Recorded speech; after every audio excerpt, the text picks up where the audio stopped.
estamos al aire, Tulio. Eso me estaban avisando. Sí, señoras y señores, lo escuché. Oye, bueno, y felices de tener acá con nosotros para conversar a Jaime Baza, académico. Oye, hace rato que no nos veíamos. Hace rato, sí. ¿No es cierto? De hecho, yo creo que la última vez que hablamos fue poquito después del plebiscito. Un poquito después del plebiscito. Doctor en Derecho, abogado, ex vicepresidente de la Convención Constitucional y candidato por el Distrito 7 con un cupo del Frente Amplio. Vamos a conversar sobre muchas cosas, aprovechando que estás acá, Jaime. Y queríamos partir analizando, porque no lo hemos hecho. Primero, ¿por qué no te pusiste corbata? Lo más importante de todo esto es por qué no tiene corbata. Oye, queríamos aprovechar tu presencia para analizar los 6 años del estallido, de la revuelta, de como queramos llamarlo, ¿verdad? Y cómo también ha sido cubierta por los medios de comunicación que han estado insistentemente cambiando el relato desde que esto sucedió, olvidando que lo principal de esto fueron las manifestaciones sociales que dan cuenta de deudas que aún tenemos pendientes con la sociedad, principalmente, ¿no es cierto?, deudas como que son del tipo social, ¿verdad? Y que siguen ahí pendientes y que no hemos logrado dar vuelta. Sin embargo, sí parece que algunos han logrado dar vuelta un poco el relato. ¿Cómo lo ves tú, querido Jaime? Bueno, yo creo que efectivamente ha habido una disputa, una lucha bien evidente por tratar de resignificar lo que fue el estallido y la revuelta social. Los sectores más conservadores, la derecha, pero no solo la derecha política, ha tratado de monopolizar la interpretación del estallido social como si solo hubiese sido violencia en las calles, ¿verdad? Como si solo hubiese sido vandalismo. Y se olvidan deliberadamente, por supuesto, no es una falta de memoria, ¿verdad? Es un acto político deliberado. Dejan de lado la dimensión propiamente política que tuvo la revuelta, el estallido social, con una serie de manifestaciones, primero muy masivas, ¿verdad? Hay que recordar lo que fue la marcha del 25 de octubre del 2019, con más de 1 millón de personas en Santiago y otro 1 millón de personas más en el resto del país, ¿verdad? Que estaban demandando mejores condiciones de vida, se estaban movilizando en contra de los abusos de poder, estaban demandando educación, salud gratuita, salud. Gracias. Salud. Perdóneme. Es súper rápido este cabrón. Y que son cuestiones que además siguen pendientes. Entonces, claro, desviar el foco solo hacia la violencia ha permitido que ese sector no haga lo que hizo, ese sector conservador no haga lo que hizo durante el estallido, que fue reconocer, ¿verdad?, que estamos viviendo en un contexto de mucha opresión, reconocer sus propias culpas y responsabilidades en eso, y postergar la discusión sobre demandas de fondo. Acordémonos que en los primeros días de la revuelta y que además se mantuvo octubre, noviembre y diciembre, hubo empresarios importantes que dieron la orden de subir el sueldo mínimo en sus holdings empresariales. Salió el presidente de la República, Sebastián Piñera, pidiendo perdón, ¿verdad?, reconociendo que habían cometido errores importantes. Se filtraron audios, ¿verdad? Entonces hubo una serie de señales muy importantes por parte del empresariado, de la clase política, de la oligarquía chilena, reconociendo que las condiciones de vida en Chile eran más bien precarias, cuando no derechamente miserables, y que había que impulsar cambios estructurales. Y sin embargo, después del proceso, después del primer plebiscito, incluso después del segundo, todo eso se olvidó, solo se habla del estallido para hablar de violencia, y las razones de fondo no solamente siguen pendientes, sino que además siguen silenciadas. Y eso a mí me parece muy preocupante. Sí, bueno, yo comparto contigo. Mira, ahí estamos viendo el momento, ¿no es cierto?, en que la oligarquía dice, bueno, tendremos que hacernos cargo de todo lo que hemos generado en las personas, y por tanto hay que cambiar, ¿no? Hay que subir el sueldo mínimo, dice Luxich, pedir perdón, dice Piñera, el audio que se filtra de Cecilia Morel, recordemos, ¿no es cierto?, diciendo que tienen que ceder un poquito en sus privilegios. Vamos a tener que disminuir, ¿no?, nuestros privilegios y compartir con los demás. Exactamente, yo creo que ahí es donde ha faltado poner un poco el foco, ¿cierto? O sea, ¿qué pasó en estos 6 años ya que llevó a la derecha, al empresariado, a reconocer que las condiciones de vida no son las mejores, que nuestras condiciones de trabajo son precarias, que la seguridad económica es todavía una cuestión pendiente, ¿verdad?, en nuestro país, y que 3, 4, 5 años después eso simplemente desapareció. Y es súper interesante porque termina ocurriendo, si uno mira el periodo 2019-2022, es como si esa fuera realmente la excepción. ¿Cuál es la excepción? Un pueblo que recupera la voz, un pueblo que dice presente, un pueblo que pone en la primera agenda política sus propias demandas, sus propias necesidades. Se va a ver una suerte de paréntesis en la historia de 3 años, que no es poco, pero sigue siendo un paréntesis, y después del plebiscito del 2022 parece que volvemos a la normalidad. ¿Y la normalidad cuál es? La normalidad no es necesariamente seguridad en las calles, la normalidad no es orden público en las calles, la normalidad es trabajo precario, salarios indignos, ciudades segregadas, mucha segmentación social, salud para ricos, educación para ricos, salud para pobres, educación para pobres, pensiones miserables, ¿verdad? Bonos de 30.000 pesos para las personas que dedican su vida al trabajo de cuidados. Entonces, estamos en un problema que es estructural.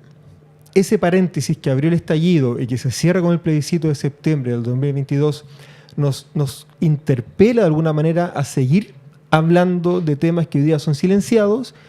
Y claro, la oligarquía no comete un error con esto, sino que forma parte de la misma agenda política que se ha desplegado en las últimas décadas de evitar que hablemos de los temas que a la gente realmente le importan. Me gustaría que ustedes manden sus mensajes de audio. Estamos con Jaime, pero igual él podría escuchar sus mensajes al más 569-91010672. ¿Qué piensan hoy día? ¿Qué fue lo que nos lleva a esa derrota en, ¿no es cierto?, hace ya algunos años en el plebiscito, y que genera que esos cambios queden un poco estancados porque pareciera que como que la gente no le interesaran, como que eso se leyó de ese plebiscito, cuando realmente yo sinceramente no creo que haya sido eso lo que sucedió, digamos. No creo que la gente haya dicho, no quiero tener mejor sueldo mínimo, ni tampoco quiero tener más prestaciones sociales. Claro, es como que no creo que haya sido eso, ¿no? Si hubiese sido tan sencillo, no estaríamos aún haciendo análisis a 6 años del estallido. Yo sí, quiero preguntarte, Jaime, porque tengo todas estas preguntas, pero vamos a ir a los más... ¿Cuáles son tus propuestas? ¿Por qué tú quieres llegar al Congreso? Espérate que cerremos un poquito el tema que estábamos antes de pasar a lo del Congreso, ya, porque ahí ya nos vamos a tirar con todo, digo yo. Ya, ok. Para que cerremos un poquito, porque la gente está hablando sobre esto. Gloria todavía dice, movimiento hermoso pero acéfalo. Y al no tener una dirección influyó en que no hubiera un representante de la ciudadanía en esa nefasta reunión de noviembre. Y aquí estamos aún con las mismas peticiones. Eli Belli nos recuerda que Luxich en un tuit puso que sus empresas, ningún trabajador ganaría menos de 600.000 pesos. 500.000 pesos. No. Es que eso de 500 fue un titular, pero yo también me acuerdo del tuit que puso 600.000 pesos en sus empresas. Él dijo decía 500.000 pesos. 500.000 pesos debería ser el sueldo mínimo, Qué pero que en generoso, sus empresas qué no generoso debería... el hombre, generoso. Claro, muy generoso. Y Damaris Wade dice, es que la miopía social de la derecha toda le impide ver las reales necesidades del pueblo. Ellos se quedan en la superficie de los problemas, adolecen de sensibilidad para gobernar. Son cosas que nuestro público opina, y por eso quería compartirlas con ustedes, porque las demandas siguen vigentes. Y ahora sí podemos pasar entonces... Sí. No, es un poquito lo mismo, porque Jaime, supongo que hablar de que él quiere que, la salud, la educación, las pensiones, que es lo fáctico, lo material, pero también tiene ideas en otras cosas. Por eso me gustaría que explicara brevemente. ¿Cuáles son tus ideas en general? Siempre preguntamos un poquito a los candidatos parlamentarios que vienen, ¿cuál es tu derrotero? ¿Cuáles son las ideas que tú pones en orden? Sí. ¿Y por qué? ¿No te acordáis lo que sufriste, huevón? ¿Por qué vais de nuevo? Hay gente que no aprende, ese es el problema. Sí. Un mono porfiado que no aprende. No, mira, claro, primero, hoy día soy candidato a diputado, ¿cierto?, por las provincias de San Antonio y de Valparaíso, que es todo el borde costero desde Santo Domingo hasta Concón. Esa está con combi. ¿Cierto? Pasando por Casablanca, y Casablanca también tiene costa. Sí. Quintay, Tunquén, por ejemplo. Exacto. Entonces es un distrito grande un distrito al que conozco muy bien, además, pues llevo 20 años viviendo ahí, mis hijos nacieron ahí, trabajo ahí, bueno, en fin. En la Universidad de Valparaíso. En la Universidad de Valparaíso, mi familia paterna es de San Antonio, bueno, en fin. Y hoy día soy candidato, primero porque estoy convencidísimo de que hay una voz que todavía necesita representación, que hay una voz política que emergió de alguna manera en el periodo 2019-2022 y que tiene derecho a estar ahí.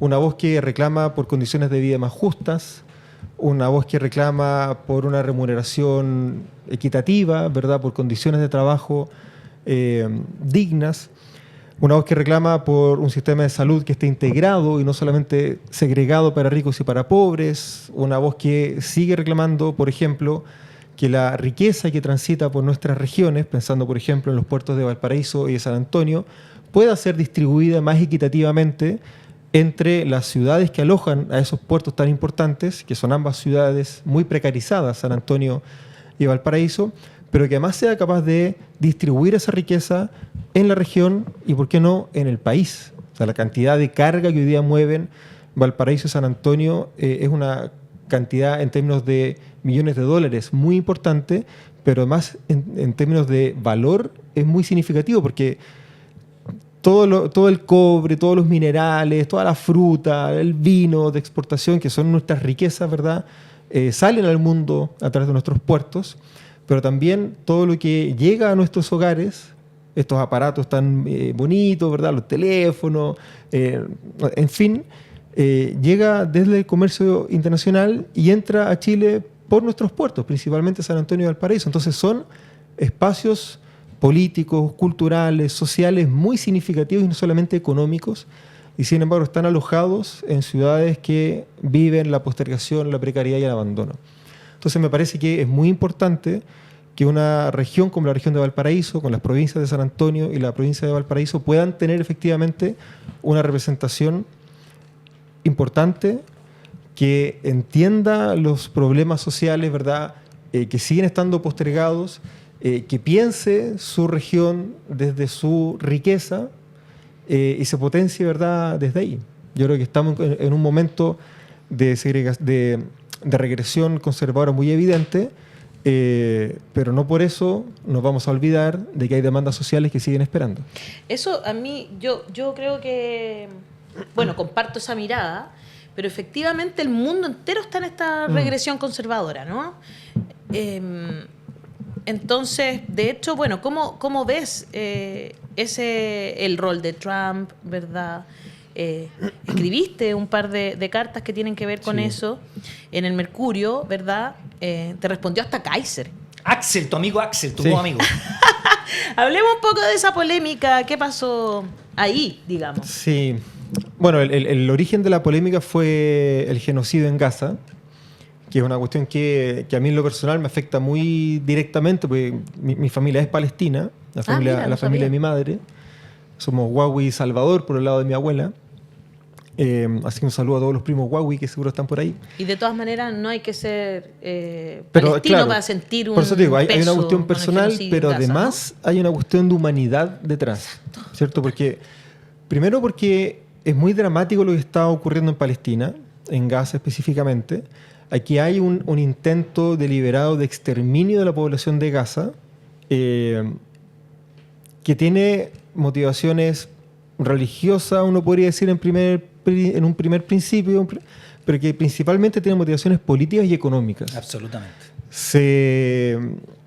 La semana pasada se anunció con bombos y platillos una suerte de armisticio, una especie de paz, etcétera, un alto al fuego. Más falso que... Pero claro, los civiles empezaron a volver a casa. Vimos imágenes de civiles celebrando, alegres, llegando a sus antiguas casas, removiendo escombros, y un par de días después, bombardeos israelíes a esos mismos civiles que hoy día están muertos. Tal cual. Entonces, hay una cuestión personal, hay un compromiso político, hay una cuestión de humanidad, pero yo creo que también hay una perspectiva geopolítica un poco más genérica que nos obliga, creo yo, a hablar y a visibilizar cómo ese imperialismo hoy día está operando con una indolencia absoluta y radical respecto a los sectores más necesitados, que de repente puede ser la Franja de Gaza, de repente pueden ser las clases populares que no tienen acceso a la salud oportuna en Chile. Entonces, cuando uno se enfrenta en contra del abuso de poder, uno tiene que ser consciente de que tiene que enfrentarse contra ese abuso de poder siempre. Cuando es dramático, como en Gaza, cuando es incómodo, cuando el abuso de poder viene de tus propios correligionarios, ¿verdad? Cuando hay un problema de estructura, cuando el abuso de poder es contra de los sectores subalternos que, por ejemplo, no pueden acceder a la salud. Oye, ¿te puedo llevar un poco? Y para terminar, ¿qué es lo que plantean por el otro lado? ¿Qué plantea Axel Kaiser? Bueno, Kaiser estaba defendiendo a Trump como un gran estadista, No te lo puedo creer. agradeciendo su aporte a la economía mundial o algo por el estilo. Pero claro, lo que eso finalmente refleja es que la interpretación de la realidad está absolutamente al servicio de una ideología cerrada, obtusa y poco dialogante, que yo creo que es precisamente lo que nos tiene en este escenario de regresión. Porque claro, la regresión finalmente es no aceptar al otro, no aceptar la diferencia. La semana pasada estuve en un debate en CNN, hubo candidatos de derecha e izquierda, debatimos, y a partir de los argumentos que se daban, yo hice que un candidato a diputado de derecha cambiara de opinión. No te lo puedo creer. ¿Sobre qué tema? Sobre Israel, sobre Gaza precisamente. ¿Sobre Y Gaza? el genocidio de Israel en ¿Pancho Gaza. Rego? Entonces, claro. Entonces, cuando uno Wow. se enfrenta a diálogos como el de Kaiser, uno se da cuenta que a la persona que está al frente no le interesa escucharte.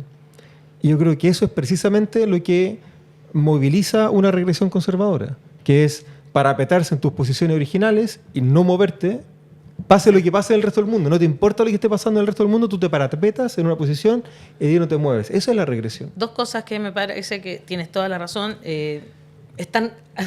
Ejemplo de eso es ese video que sube Trump este fin de semana respondiéndole a los manifestantes de No Kings, donde les tira caca, que partimos el programa hablando de eso, pero es que es realmente, es el ejemplo de lo que tú dices. Es como, yo no voy a seguir hablando cacapichí, cacapichí, cacapichí.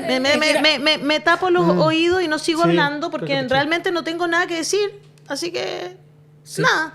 O sea, de verdad es impresionante y acá está, bueno, me hiciste cuestionarme el argumento de Jaime Baza que hizo. Si las reflexiones pudiesen ser así siempre, si los debates pudiesen ser así de tranquilos, si no estuviésemos manipulados por los algoritmos que no nos permiten muchas veces ver esta conversación, porque tú eres en general muy sereno para explicar. Mira, a mí de repente en el mundo de la política se ríen un poco de mí cuando digo estas cosas, pero yo estoy acostumbrado a un tipo de diálogo marcado por los tiempos de la academia. Claro. Que en general es un diálogo más lento, más pausado, pero sobre todo donde la opinión diferente tiene un valor súper importante. ¿Qué tipo de diálogo hacemos en la academia?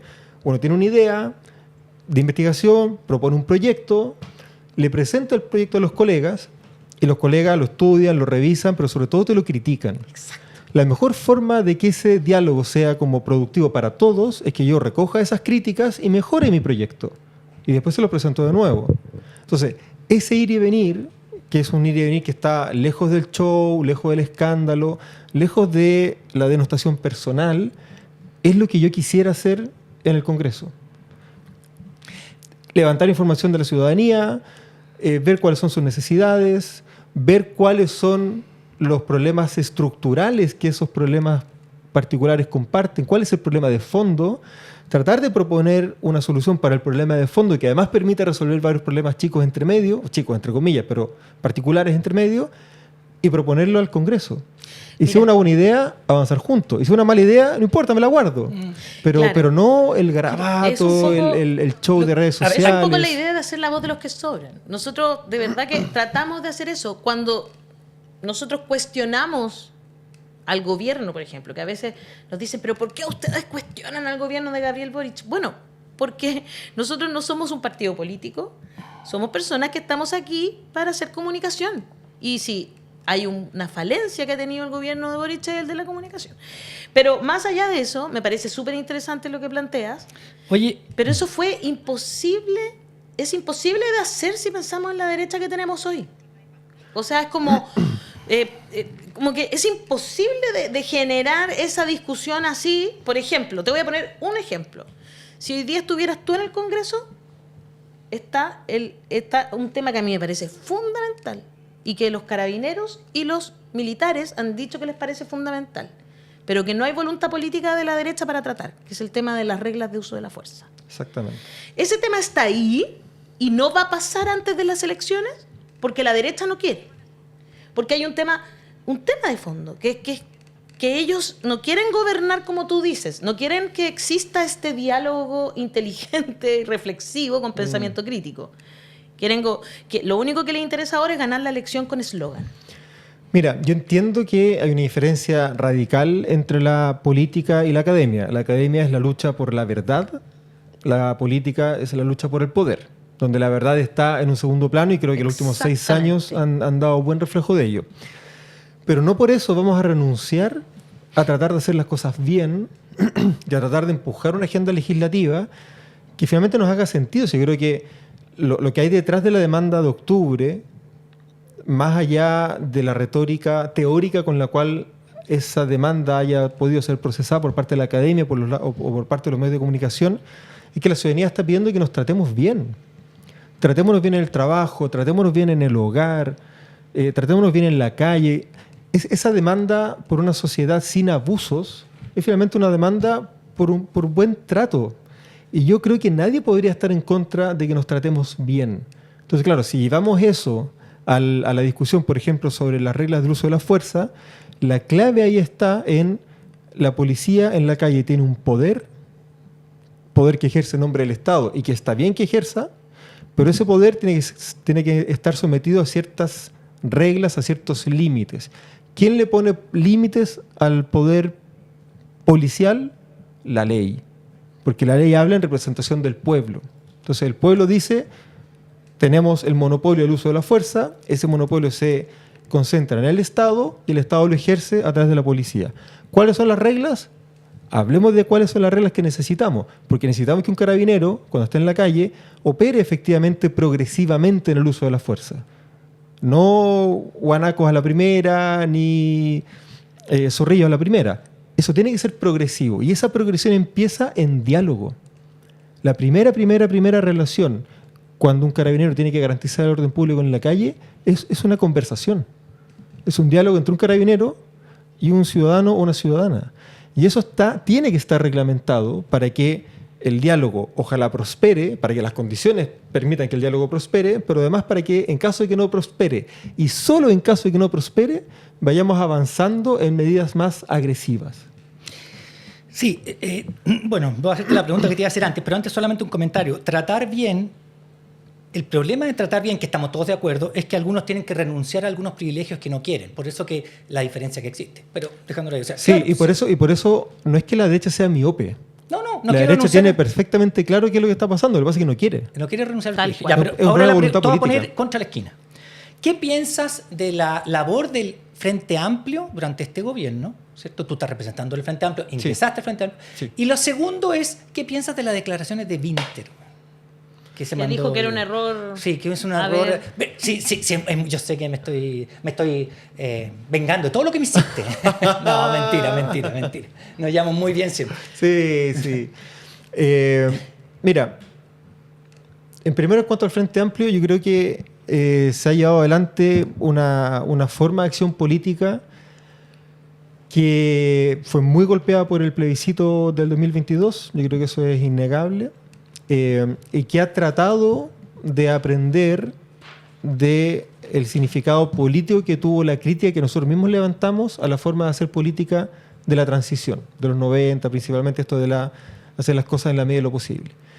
Y yo creo que esa combinación de factores ha traído resultados que en algunos casos son positivos y que en algunos casos han sido más bien negativos, al menos en mi opinión. Dentro de los ejemplos positivos, yo quiero poner sobre la mesa, a propósito de que nuestra candidata es Janet Jara, la reforma de pensiones. Primero porque la reforma de pensiones es positiva, en el sentido de que genera una mejora económica concreta, por supuesto. con perspectiva de género, ¿verdad? Hay un aumento económico real, bueno, etcétera. Pero además porque no siendo la propuesta inicial ideal, fue una propuesta que fue celebrada por el gobierno como una propuesta positiva, pero inmediatamente o en paralelo se afirmó esto no es suficiente, esperamos que el próximo periodo legislativo avancemos más. Que yo creo que en ese punto en particular es la gran diferencia respecto de lo que se hacía en los 90. Que en los 90 se avanzaba lo que se podía, y eso es de perogrullo porque siempre se avanza lo que se puede, siempre. Claro. La gran diferencia es que en los 90 eso que se podía era presentado como el máximo éxito de todos los tiempos, cuando todos sabíamos que la derecha no te daba más, ¿verdad? Yo creo que la reforma de pensiones es un buen ejemplo de eso. Lo dijo la misma candidata presidencial cuando era ministra. No me gusta, pero es un buen primer paso. Espero que las condiciones mejoren para dar un segundo. Y eso yo creo que es un aprendizaje político de maduración, del Frente Amplio, de la izquierda en general, etc. Sin embargo, tampoco quiero ser autocomplaciente. Hemos tenido, creo yo, fallos significativos. Yo creo que la forma en la que nos dejamos abrazar por la agenda de seguridad de la derecha ha sido un error. Yo creo que no era necesario avanzar tanto en el marco retórico de la seguridad sin preguntarnos, por ejemplo, por las condiciones laborales de los carabineros, ¿verdad? Por las tasas de salud mental, que hoy día hay un 20% o por ahí de carabineros que están con licencia. ¿Cómo pensamos en sacar más efectivos a la calle, por ejemplo, contratando personal civil para tareas administrativas o contratando personal en retiro para tareas administrativas? No me parece, a mí en lo personal, me parece que avanzar en mayores competencias para la policía tiene que ir necesariamente de la ejecución de las reglas del uso de la fuerza. Eso significa ser capaz de decir que no cuando hay que decir que no.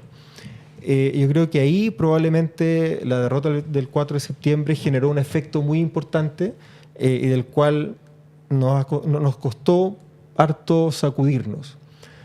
¿Coincides con Winter, que era lo último? Para allá iba, probablemente lo de Winter va en esa línea. Yo no estoy de acuerdo con Gonzalo. Yo creo que bueno, aquí hay que distinguir. La acusación constitucional que se presentaron durante el gobierno de Piñera fueron dos. Se acusó 2 veces al presidente de la República. Yo con la segunda nunca estuve de acuerdo. Y lo dije explícitamente cuando la segunda vez fue por paraísos económicos y por temas de corrupción, ¿verdad? Pero la primera acusación constitucional, que fue respecto de las violaciones masivas a los derechos humanos durante el estallido, yo creo que esa era una discusión que teníamos que dar sí o sí como sociedad. El ministro del Interior fue destituido por esto. Exacto.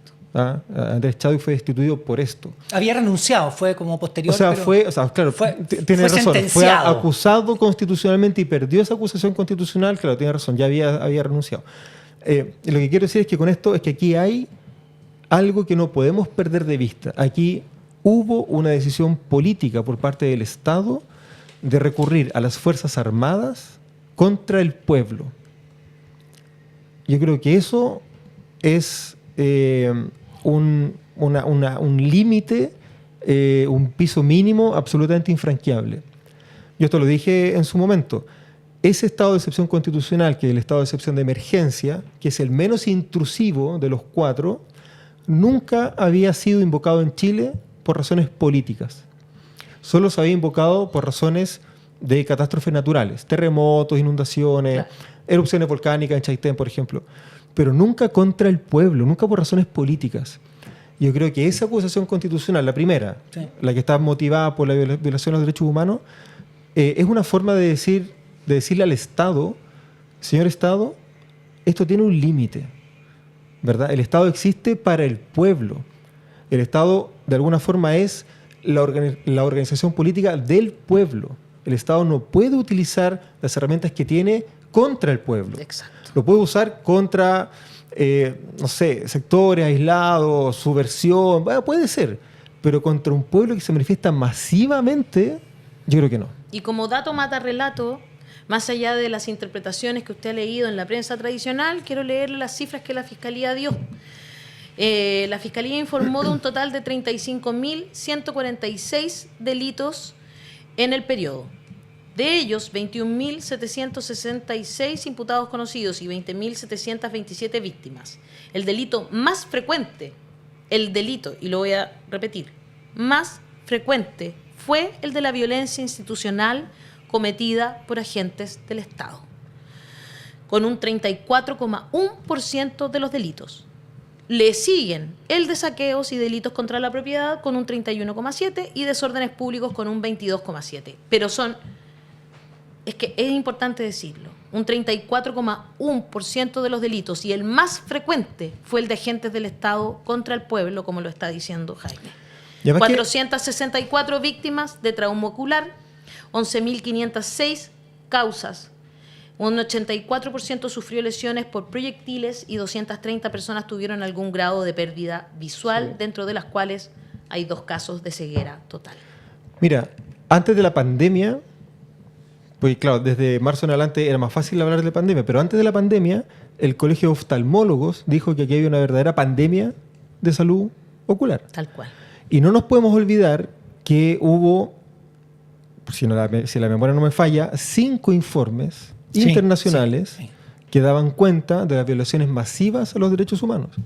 Hubo sentencias de las Cortes de Apelaciones que ordenaron a la policía no utilizar bombas lacrimógenas, ¿verdad? Se discutió el rifles protocolo, los balines de goma con el núcleo de acero, ¿verdad? Entonces, aquí hubo un problema que no fue simplemente el desmadre en la calle.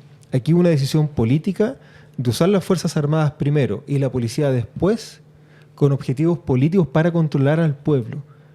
En un contexto en el que además el propio presidente de la República decía: las demandas son razonables, hay que avanzar en esto, etcétera, etcétera. O sea, finalmente, si uno mira después de 6 años para conectar la primera parte de la conversación con la última, ese dispositivo, que es el complemento del dispositivo actual, el estallido fue solo violencia, permite que efectivamente hoy día ya nadie más hable de las demandas pendientes. Los grandes empresarios ya no están diciendo que el sueldo mínimo es bajo, Claro. La élite ya no está pidiendo perdón por sus privilegios, ¿verdad? Entonces, claro, esa combinación de dispositivos armado por un lado y comunicacional por el otro es lo que nos tiene hoy día en un escenario de regresión conservadora, donde solo estamos hablando de orden y seguridad y ya no estamos hablando de salud, educación, vivienda, pensiones. Y eso no es culpa de nadie. Aquí hay una decisión política de que el marco comunicacional sea ese. Exactamente. Pero el Estado, en ese sentido, el gobierno actual lo ha permitido, eso no podemos obviarlo. O sea, no ha hecho lo suficiente como con un relato comunicacional. Es lo que nosotros criticamos desde el día 1 al gobierno. Este programa se caracteriza y por eso no nos quiere mucho, por criticar es una crítica política comunicacional. Lo hemos dicho en todos los tonos. Vino Vinter, nos encontró la razón, han venido muchos que no han encontrado la razón, pero no se hizo ni un cambio y el discurso de la derecha está sobre la mesa desde hace mucho rato. Ellos ponen la música, Entiendo no gobiernan, que fue pero por la pérdida de septiembre, sí, pero a un momento hay que salir, po. Es que estuvo mal leída esa. Yo personalmente creo que estuvo muy mal leído la derrota, digamos, pero ese es un análisis para largo. Que mira, podemos conversar no en 5 minutos que nos quedan, digamos. Yo siempre he defendido que la derrota del plebiscito fue una derrota dura, dolorosa, en lo personal, pero también en lo Obvio. colectivo, pero fue una derrota electoral. Claro, exacto, no es La más que forma eso. en la que se procesa una derrota electoral puede eventualmente transformarla en una derrota política. Y yo creo que ahí nos equivocamos. Totalmente. Hubo errores antes, por supuesto, la convención no fue perfecta, por supuesto, pero haber procesado la derrota electoral como una derrota política fue un error. Porque fue, entre otras razones, o sea, entre otras condiciones, lo que permitió todavía más el avance de esta regresión o el retroceso, hay que ver cómo, Claro. de la regresión conservadora, ¿verdad? Porque podríamos perfectamente haber dicho, oiga, perdimos, es cierto, Pero las demandas siguen las demandas siguen ahí, hay una prueba con 5 millones de votos detrás. Tal cual. Muy de acuerdo contigo, Jaime, y esa interesante reflexión que nos encanta, y agradecemos que estés aquí en La Voz de los que Sobran para comentarlo. ¿Vas a venir toda la semana? No, Y mentira. te deseamos Mira, además que te vaya muy bien. En Eso la le decía yo, vendía todas las semanas, pero estoy en una campaña Sí, no, sí brutal, sabemos, sí. ¿verdad? Ahí de candidato a diputado en el distrito 7. ¿Cuál es tu provincia número? De San Digamos el Antonio número. a Concón. Porque dice, por ejemplo, una persona... Santo Domingo, Concón. Santo Domingo. Hay mucha gente que se equivoca y le pone Jaime Daza en vez de Baza. No, es con B larga, Baza. Y con doble No es S. Daza. Eso. Es Y Baza. soy el número 62. 62. C62. C62. Eso era. C62. C62. Muy bien. Con eso entonces, Muchas muchas gracias, gracias, Jaime, por Muchas estar acá. gracias. Recuerde usted, si quiere votar por Jaime Baza, C62. Eso era. Muchas Muy gracias. bien. Un abrazo, Jaime. La muchas prensa gracias. empresarial miente, hace montajes y manipula. Nosotros mostramos y comentamos lo que no quieren que veas. Te damos un espacio para mantenerte informado, donde puedes comentar en vivo los temas más importantes que preocupan al país. Necesitamos de tu apoyo. Únete a la comunidad de los que sobran. Te muestro cómo es posible donar. Paso 1. Abre tu navegador e ingresa a la página lavozdelosquesobran.cl. Paso 2.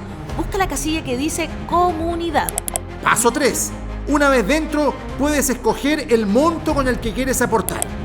Paso 4. Rellena los datos y listo. Habrás ayudado a La Voz de los que Sobran, un medio independiente Que te da una mirada más amplia y crítica de las noticias del día a día.